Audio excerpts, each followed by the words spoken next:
Hello दोस्तों, मेरा नाम रिजवान। आप देख रहे हैं कलाम क्लासेस। देखते रहिए, मुस्कुराते रहिए। जो कलाम क्लासेस के चैनल का जो आज का वीडियो, उसमें बात करने वाले हैं हम बायोलॉजी के डाइजेस्टिव सिस्टम के बारे में।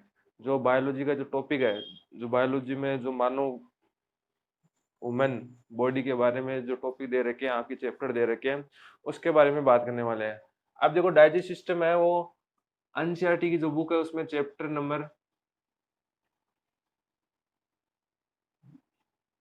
22 है। अब चैप्टर नंबर 22 है, उस चैप्टर नंबर 22 में क्या होगा? ये तो 22 है, और प्लस इसके मार्क्स क्या है? जो ये 7 नंबर की यूनिट है आपकी एनसीईआरटी में, ये 7 नंबर की यूनिट है। अब इस 7 नंबर की यूनिट में एक तो 4 नंबर का सवाल पूछा गया है, एक 2 नंबर का और 1 नंबर का सवाल पूछा गया है। ठीक है, 4 नंबर का, 2 नंबर का और 1 नंबर का। तो इस पाचन तंत्र डाइजेस्ट सिस्टम में, आप डाइजेस्ट सिस्टम में 4 नंबर का सवाल भी आ सकता है आपके एग्जाम में, 2 नंबर का भी आ सकता है और 1 नंबर का भी आ सकता है। ये रही बात मार्क्स की कि एग्जाम में कैसे सवाल आएगा। 7 नंबर की यूनिट है जो डाइजेस्ट सिस्टम, उसमें 5 चैप्टर शामिल है। जो स्किन का चैप्टर त्वचा का अध्यावरणीय तंत्र, और फिर है पाचन तंत्र, श्वसन तंत्र। ठीक, उनके ये 5 चैप्टर है। उनमें 7 नंबर के मतलब 4 नंबर का एक सवाल आता है, इनमें से बड़ा सवाल आता है, और फिर 2 नंबर का और 1 नंबर का सवाल पूछा जाता है इनमें से। अब देखो, बात करते हैं डाइजेस्ट सिस्टम होता क्या है, इसके बारे में पूर्णतः। अब किसी भी चैप्टर के बारे में पढ़ना है तो पहले उसका जो हेडलाइन, जो उसका टाइटल है, उसके बारे में समझ लो। देखो, पहले बात करते हैं तंत्र क्या होता है। तंत्र का मतलब हमारा जो शरीर है वो बना होता है कोशिकाओं से। आपको पता होगा, जो कोशिका है वो हमारे शरीर की क्रियात्मक और संरचनात्मक इकाई होती है।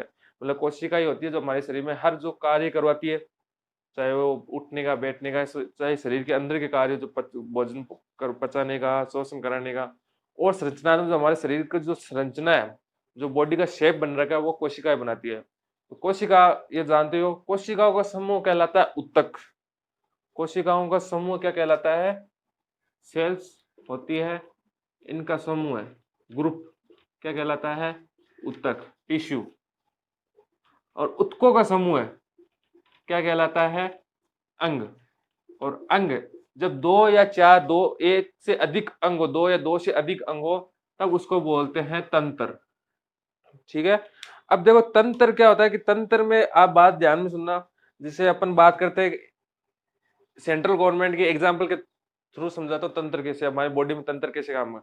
सेंट्रल गवर्नमेंट ले लो, केंद्र सरकार या राज्य सरकार मान लो, इन्होंने क्या किया है कि हमारे देश में क्या कि जो अलग अलग सुविधाएं हैं उनको अलग अलग रूपों में बांट दिया। जैसे मान लो, शिक्षा की जो जितनी भी सुविधाएं हैं, शिक्षा पर काम करना है, शिक्षा को बेटर बनाना, डेवलप करना है, और शिक्षा संबंधी कार्य है उसको शिक्षा मंत्रालय में दे दिया।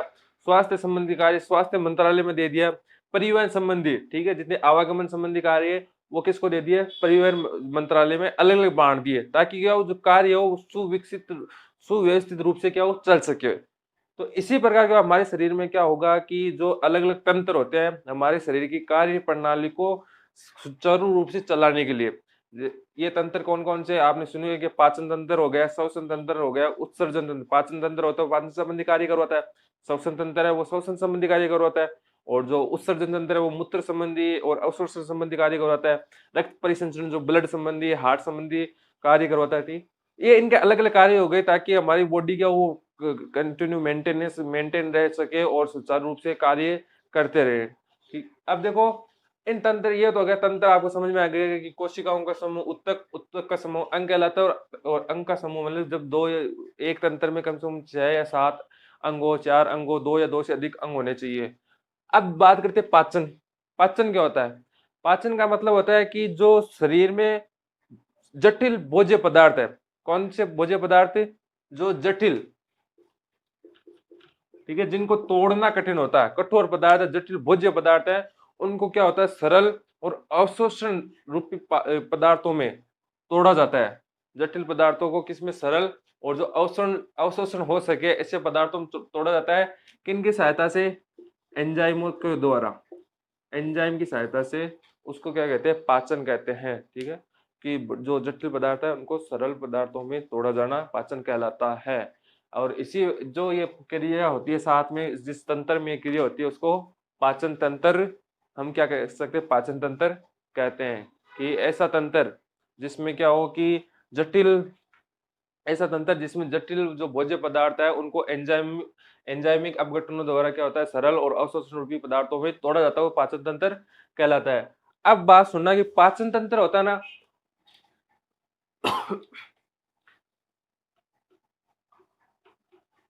अब पाचन तंत्र की हम दो बात करेंगे। एक तो होती है इसकी संरचना, स्ट्रक्चर होता है, और एक होती है इसकी क्रियाविधि, मैकेनिज्म।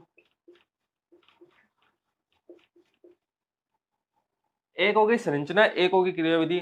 अब ये क्या, जो डाइजेस्टिव से पाचन तंत्र है बहुत बड़ा टॉपिक है, बड़ा चैप्टर है, तो मैं इसके अलग अलग 2 या 3 वीडियो में इसको मैं पूरा करूंगा, एक वीडियो में पूरा नहीं हो पाएगा। लेकिन हम पहले वीडियो में बात करने वाले हैं जो इसके स्ट्रक्चर, संरचना है किसी पाचन तंत्र की, उसके बारे में बात करेंगे। अगले वीडियो में क्रियाविधि और इसकी बारे में बता दूंगा मैं आपको आगे वाले वीडियो में।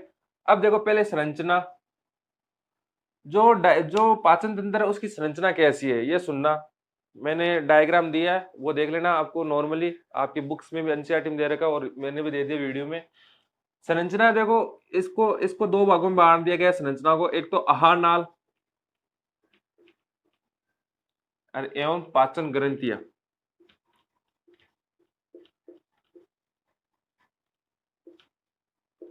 जो संरचना है हम उसमें पढ़ेंगे आहार नाल और पाचन ग्रंथियों की संरचना के बारे में, और जो क्रियाविधि है कैसे काम करते हैं, कि जो आहार नाल कैसे कैसे भोजन को पचाते हैं एंजाइमों की सहायता से, कैसे उनको जटिल रूप से सरल रूप में तोड़ा जाता है, ये बात करेंगे हम क्रियाविधि में। लेकिन हम बात करेंगे संरचना में। संरचना में इसने 2 भागों में बांट दिया, आहार नाल एवं पाचन ग्रंथि। ठीक है, आहार नाल देखो, ये आहार नाल के बारे में बताता हूँ। आहार नाल होती है कि ये लंबी लंबी नलिका होती है, कम से कम संकुचित अवस्था में 4.5 मीटर लंबी होती है। कितनी? 4.5 मीटर लंबी, जो क्या होती है हमारी मुख से लेकर गुदा द्वार तक होती है। इसमें 9 इसके 9 भाग होते हैं। कितने? 9 भाग, जो बताता हूं मैं, साइड में देखना आप चित्र में। मुख हो गया, मुख गुहिका, ग्रीष्णी ग्रीष्यिका हो गई, ठीक है। और जो अमाशय हो गया, छोटी आंत हो गई, बड़ी आंत हो गई, मलाशय और गुदा द्वार, गुद्दा हो गया, ठीक। ये 9 पार्ट इसके हैं, किसके? आहार नाल के। अब ये बात ध्यान रखना, ये जो इसकी लंबाई वो 4.5 मीटर होती है, लेकिन इसकी लंबाई 7 से 8 मीटर लंबी भी होती है। कब? जब ये अनुशीतलन अवस्था में हो, जब ये क्या हो, रिलैक्स अवस्था में हो। मतलब इसको अगर हम किसी मृत व्यक्ति की आहार नाल बाहर निकाल के अगर नापेंगे तो 7 से 8 मीटर लंबी होती है। लेकिन जब ये कार्य कर रही हो, संकुचित हो, तब क्या होती है? 4.5 मीटर लंबी होती है। तो हो गए आहार नाल के 9 भाग बता दिए मैंने। आहार नाल के जो 9 भाग है, कितने? 9 भाग मैंने बता रखे हैं। उनमें से सबसे पहला भाग है जिसके बारे में हम डिस्कस करेंगे, पढ़ेंगे, जिसके बारे में सबसे पहला भाग है मुख। देखो, मुख होता है ना, साइड में मुख होता है, वो होता है किस से मिलकर बना होता है? मुख बना होता है जबड़ों से, अपने ओष्ठ, होठों से मिलकर होता है। एक ऊपरी होठ, एक नीचे होठ, ठीक है। और उसके बाद में मुख गुहिका हो गई, जीवा हो गई, और दांतों से मिलकर बना होता है। और एक साथ में होता है तालु। कौन से? ओष्ठ, तालु, जीवा और दांत, इनसे मिलकर क्या होता है? मुख बना होता है। अब इसमें क्या हो गया, जो तालु और जो ओष्ठ है उनके ज्यादा कार्य होते नहीं है, बस भोजन को पकड़े रखने का और चिकना बनाने का कार्य। जो मेन कार्य होता है, जो जीवा का होता है, भोजन को स्वाद अनुभव कराने का। जो मिठा है, कड़वा है, खट्टा है, वो सारे स्वाद है, वो जीवा का, उसपे श्वेत कलिकाएं पाई जाती है, छोटी छोटी, ठीक है। जो पेशी रूपी जीवा, उसका कार्य होता है। और जो सबसे मेन कार्य होता है मुख में, वो होता है दांत का। अब अपन इस मुख में पढ़ेंगे दांत की संरचना के बारे में, दंत की संरचना या दांत की संरचना के बारे में, कि दांत क्या होता है। देखो, जो मुख में सबसे मेन कार्य होता है वो दांत का होता है, कि भोजन को काटने का, चबाने का कार्य क्या होता है? मेन क्या होता है? भोजन के दांत को होता है। अब देखो, मनुष्य में क्या होता है कि एक विषम दंती दांत के बारे में पढ़ते हैं। मनुष्य में ना विषम दंती प्रकार की दंत व्यवस्था पाई जाती है। कैसे विषम दंती? विषम दंती मतलब है कि भिन्न भिन्न प्रकार के दांत पाए जाते हैं मनुष्य में। भोजन को काटने के अलग हो गए, चबाने के अलग हो गए, चीरने के अलग हो गए, ठीक है। और एक होती है द्विबार।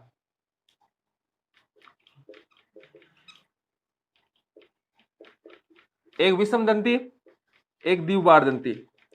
द्विबार दंती का मतलब है कि मनुष्य में 2 बार दांत आते हैं, एक बार दूध के दांत बोलते हो अस्थायी दांत, एक बार दूसरी बार जब दांत आते हैं वो स्थायी दांत, और इस बार 2 बार आते हैं। और विषम दंती मतलब दांत भिन्न भिन्न प्रकार के होते हैं। अब जो ये भिन्न भिन्न प्रकार के वो होते हैं वो कौन कौन से होते हैं ये सुनना। मनुष्य में दांत होते हैं 4 प्रकार के। कौन कौन से देखो,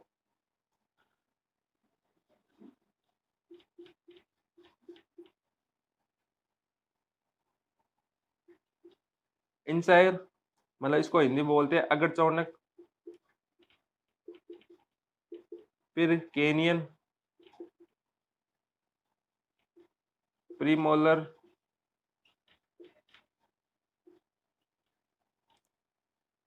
और मोलर।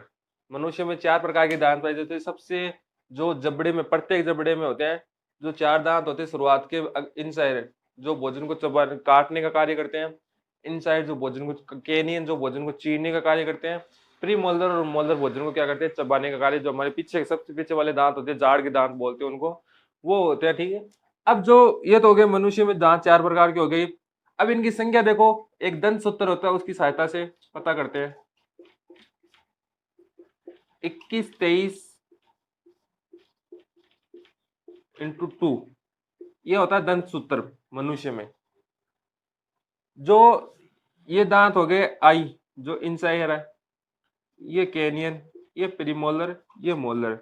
4 दांत मतलब प्रत्येक जबड़े में हो गए इंसाइर। ठीक है, 4 दांत जो 4 4 दूनी 8 8 दांत इंसाइर, फिर कैनियन के 4 दांत, फिर प्रीमोलर के जो 8 दांत, और मोलर के, ये टोटल दांत हो गए 32।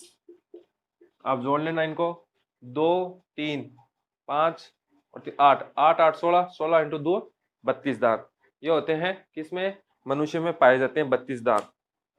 ये आपको समझ में आ गई दंत की संरचना। अब देखो एक दंत की संरचना में एक चित्र दे रहा हूं, समझना कि दंत एक दांत की संरचना क्या होती है। तो मुख में हो गए कि कितने दांत होते हैं अपने, एक दांत की संरचना क्या होती है। एक दांत है ना, वो देखो इसके 3 भाग होते हैं। इसका एक सबसे ऊपर वाला शिखर, फिर बीच वाला गिरवा, और नीचे वाला जो उसकी मूल है उसको जड़ बोलते हैं। अब जो जड़ है वो तो आपको पता होगा, आपको चित्र में दिख रहा होगा कि वो क्या होता है, अस्थि में जो जबड़ों में क्या होता है, धसे रहते हैं।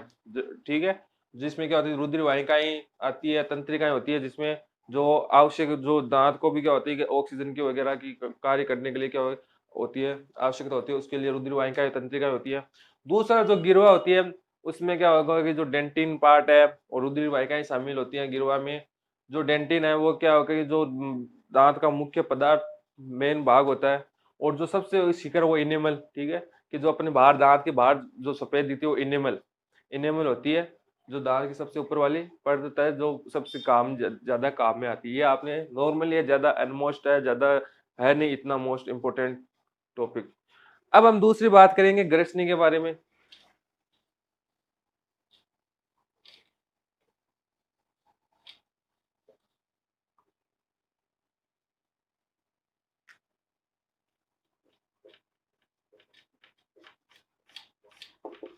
देखो मुख गोयिका के बाद में दूसरा जो भाग है आहार नाल का, वो क्या होती है, ग्रसनी। जो हमारा कंठ है वो क्या होती है, हमारी ग्रसनी होती है। अब इस देखो ग्रसनी में क्या होगा, ग्रसनी का क्या कार्य, मैं ऐसे नॉर्मल बता देता हूं आपको।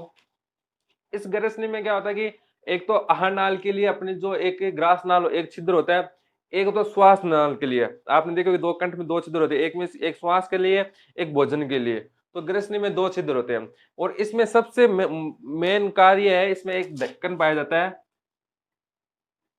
जिसको बोलते हैं एपिग्लोटिस या गाठी ढक्कन।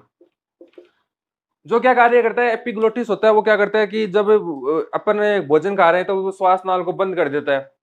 ठीक है, और जब क्या कर रहे हैं, श्वास ले रहे तो इसको भोजन नली को बंद रखता है। मतलब श्वास नली में भोजन को जाने से रोकने का कार्य कौन करता है, एपिग्लोटिस। वो किस में पाया जाता है, ग्रसनी। ग्रसनी का कंठ है अपने, ग्रसनी का ज्यादा कार्य होता है, वो श्वास को भोजन भोजन को अलग अलग करने का कार्य होता है, करती है ग्रसनी को। ग्रसनी का इतना कार्य है। फिर देखो तीसरी है, जो तीसरा भाग है आहार नाल का, वो ग्रीशिका।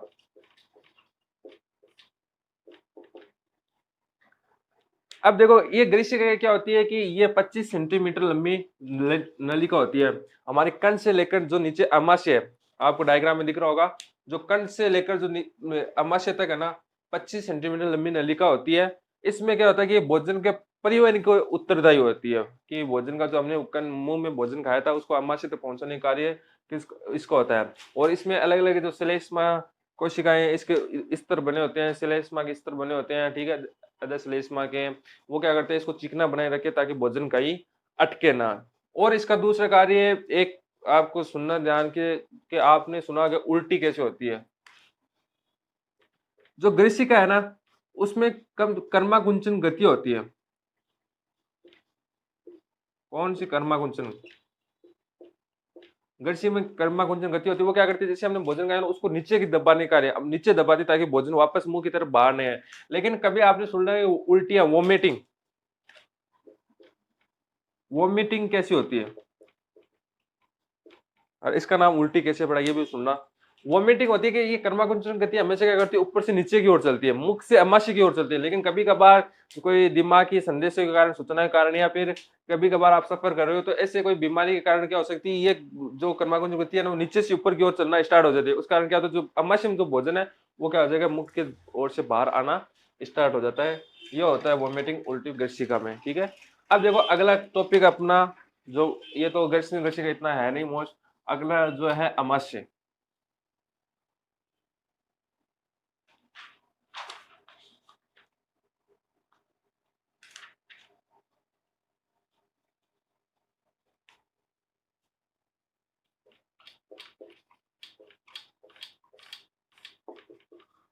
देख रहा, अमाशय है ना वो जे आकार का होता है शेप। जो सबसे मेन बात हो गई, जैसे आपने खाना खाया ना तो सबसे ज्यादा स्टोर एक तरह संग्रहण होता है, ठीक है। वहां पर वो होता है अमाशय में, भोजन का संग्रहण सबसे ज्यादा लंबे समय तक यहाँ पर होता है। इसमें क्या होगा, अमाशय जे आकार का होता है। इसकी संरचना के बारे में बात करें, क्रिया विधि बाद में पढ़ेंगे अमाशय में कैसे भोजन का पाचन होता है। संरचना में क्या होता है, जे आकार का होता है। इंग्लिश का जो जे है, चित्र में दिख रहा होगा आपका, चित्र दे देता हूं मैं, ठीक है। ये जे आकार का होता है। और फिर अमाशय के क्या होते हैं, 3 भाग होते हैं। कौन कौन से? जठर आगम भाग सबसे पहला ऊपर वाला भाग होता है, फिर बीच में फंडस क्षेत्र, जो फंडस एरिया, फिर जठरा निर्गम भाग। ये 3 भाग होते हैं। जठर आगम भाग होता है वो ऊपर जुड़ा रहता है ग्रीसिका से, जिसमें क्या होता है भोजन का प्रवेश होता है। जठर आगम, जठर मतलब होता है भोजन, आगम यानी प्रवेश होना, तो जठर आगम। दूसरा जो पार्ट भाग होता है फंडस क्षेत्र। फंडस क्षेत्र में क्या होता है कि जो मेन 80% यही होता है अमाशय का। इसमें क्या होगा कि भोजन का संग्रहण होता है। और जो फंडस क्षेत्र में ना अनेक प्रकार की कोशिकाएं पाई जाती है। जाइमोजन सेल्स होती है, वो मैं बताऊंगा आपको क्या होती है। और अम्लजन कोशिकाएं होती है, श्लेष्मा का स्राव करने वाली कोशिकाएं इनके स्तर में पाई जाती है। और तीसरा जो भाग है जठर निर्गम भाग होता है। जठर निर्गम भाग में क्या, जठर निर्गम भाग है वो नीचे जुड़ा होता है छोटी आंत की ग्रहणी भाग से, ठीक है। छोटी आंत की ग्रहणी भाग से जुड़े रहते हैं, और जो छोटी आंत की ग्रहणी भाग से जुड़े रहते हैं उसको बोलते हैं पाइलोरस, ठीक है। जहां उसको जुड़ा कनेक्ट रहता है उसको बोलते हैं पाइलोरस बोलते हैं। कहां से जुड़ा रहता है, छोटी आंत के ग्रहणी भाग से जुड़ा रहता है अमाशय। अब देखो अमाशय में कुछ प्रकार, कुछ कोशिकाएं पाई जाती है, उनके बारे में बात करते हैं। जाइमोजन सेल,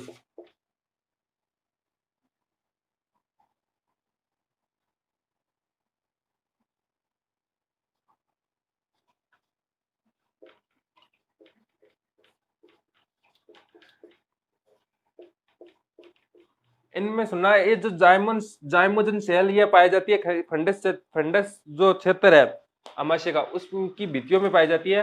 ये क्या करती है, जाइमोजन जो सेल पेप्सिनोजन एक एंजाइम है उसका श्रावण करती है। पेप्सिनोजन क्या करता है, भोजन में प्रोटीन के पाचन के लिए उत्तरदायी होता है। और अम्ल जो सेल है वो करती है एचसीएल का श्रावण, और साथ में करती है श्लेष्मा, श्लेष्मा कोशिका भी पाई जाती है इनमें, जो श्लेष्मा का श्रावण करने का कार्य करती है। अब सुनना, जो HCl है ना, अम्लजन, ये जन नहीं है, जन है,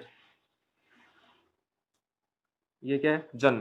जो अम्लजन सेल्स होती है ना कोशिकाएं, वो HCl का श्रावण करती है। HCl क्या होता है, अम्लीय प्रकृति का होता है। आपने सुना एक अम्ल है। अब ये क्या होता है कि जैसे भोजन किस में गिरा, अमाशय में आया, तो HCl क्या करता है, उसमें जितने भी बैक्टीरिया वायरस जो उसके साथ में अपशिष्ट पदार्थ, गंदे पदार्थ है ना, जिनकी वजह से हमारे रोग हो सकता है, उनको मारने का कार्य करता है अम्ल HCl का मेन। और एक श्लेष्मा स्राव होता है। श्लेष्मा का मतलब है कि जो अगर HCl क्या होता है, अम्लीय होता है, वो क्या हो सकता है बड़ी सी बड़ी चीज को भी एक बार गला सकता है। फिर तो हमारा अमाशय वो क्या होता है, एक नॉर्मल सॉफ्ट होता है, कोमल होता है। तो श्लेष्मा क्या करता है, अमाशय की भित्तियों को है ना, जो अमाशय की भित्तियां होती है उसको HCl से बचाता है, HCl से बचाता है कि HCl कहीं अमाशय की भित्तियों को नुकसान ना कर दे, इसलिए श्लेष्मा का स्राव होता है। और जो पेप्सिन है वो प्रोटीन का पाचन करेगा। आगे और पढ़ेंगे हम। अब बात करते हैं हम, देखो आगे जो अगला भाग है, 4 नंबर हो गया अमाशय। अब हम बात करते हैं छोटी आंत के बारे में।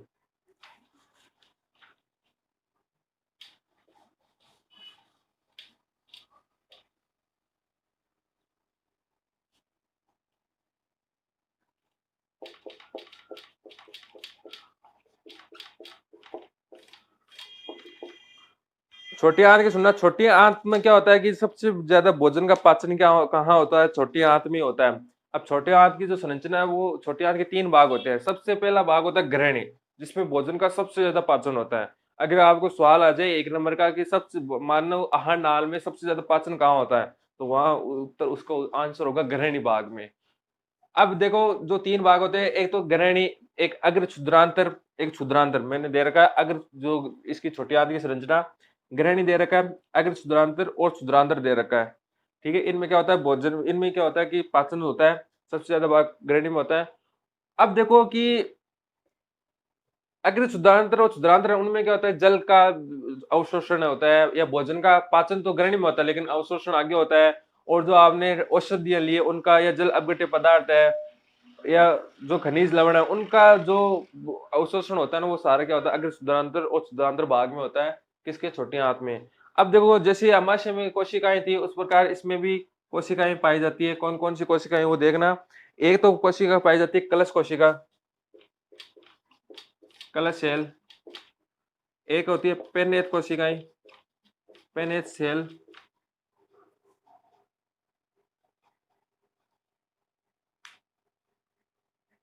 और एक होती है आंतरिक कोशिकाएं। अब देखो इनका कार्य क्या होता है। जो कलश कोशिका होती है ना, उसका कार्य होता है कि श्लेष्मा का श्रावण करना। वही सेम बात क्या होगा कि जो अमाशय से जो भोजन आएगा, वो साथ में थोड़ा HCl भी लाएगा, अम्लीय भोजन होगा। तो वो क्या करती है, अम्ल से इसको बचाने के लिए क्या होती है, कलश कोशिका श्लेष्मा का श्रावण करती है। और जो पेनेत कोशिकाएं होती है, पेनेत कोशिकाएं क्या करती है, जीवाणु को, जो भोजन में जीवाणु, कोई बैक्टीरिया, कोई वायरस आ गया, ठीक है, रोगाणु हो गए, उनको मारने का कार्य करती है।